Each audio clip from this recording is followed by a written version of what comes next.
नमस्कार, आप देख रहे हैं सी न्यूज भारत और मैं हूं ऋषभ सक्सेना।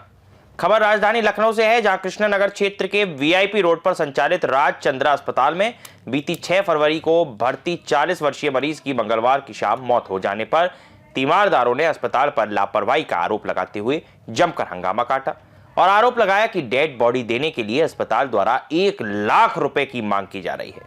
आइए देखते हैं हमारे संवाददाता उमेश विश्वकर्मा की यह खास रिपोर्ट।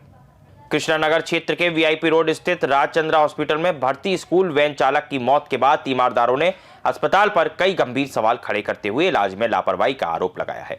परिजनों के अनुसार मृतक सुनील शुक्ला उर्फ Pankaj Shukla Shivani public school van चलाता था, जो कि मूल रूप से गोंडा जिले का मूल निवासी है और लखनऊ के सिंगार नगर में किराए के मकान में रहता था।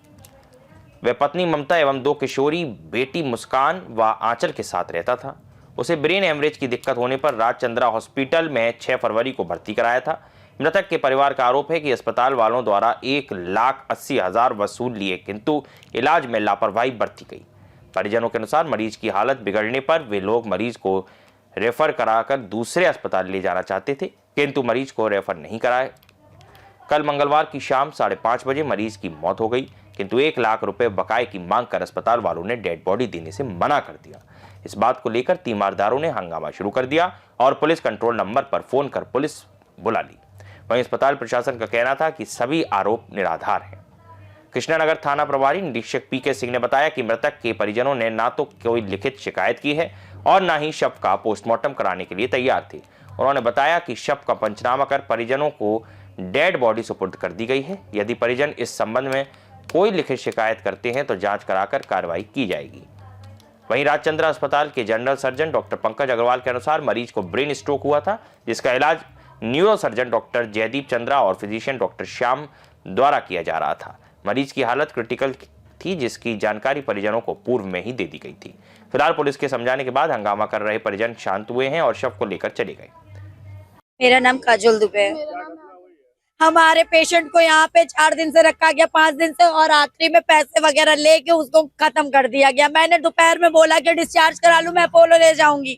इन लोग ने डिस्चार्ज नहीं किया। सुबह 1 लाख रुपए ले लिया हमारी बुआ जी से, उसके बाद में इन लोग ने डिस्चार्ज नहीं किया। और शाम को जब दिन में मैंने डिस्चार्ज करने के लिए बोला तो शाम को 1 घंटे बाद उसी के मुझे पता चला मेरा पेशेंट नहीं रहा, उसकी सांस रुक गया। अब बॉडी नहीं दे रहा है, 1 लाख रुपए की मांग कर रहे हैं। और उनको हल्का सा स्ट्रोक आया था ब्रेन पे। बस आए दिन सिटी स्कैन, आए दिन जांच होती थी, लेकिन कोई वो नहीं होता था। और एक पेशेंट की नॉर्मल से भी अगर चोट लगती है तो उसकी एमआरआई डॉक्टर लिखता है। इनसे पूछे मेरे पेशेंट की एमआरआई रिपोर्ट कहाँ है। इन लोग ने इतनी लापरवाही की, कुछ कहने को नहीं। मैं 3 दिन से कह रही हूँ कि 2 दिन नहीं रहा था। डॉक्टर रोज अपनी फीस जोड़ता था, लेकिन आता नहीं था चेक करने। वार्ड बॉय लोग सिर्फ निगरानी में रखते थे। 2 दिन से उनके यहाँ पे स्वेलिंग थी, 3 दिन से 6 तारीख को 3 दिन से उनका यहाँ पे स्वेलिंग थी। मैंने कहा कि यहाँ पे क्या कहते हैं स्वेलिंग है उनकी जांचें करिए, अल्ट्रासाउंड करिए, कुछ दिक्कत लग रही। बोले सब ठीक है डॉक्टर, तू है कि मैं हूँ। यहाँ ये सब बोला गया मेरे साथ। शाम को मैं 1 घंटे के लिए अपने घर गई, बच्चों को अपने स्कूल से घर छोड़ने 1 घंटे के लिए गई। मुझे पता चला कि फोन आया इसका, उनकी बिटिया का।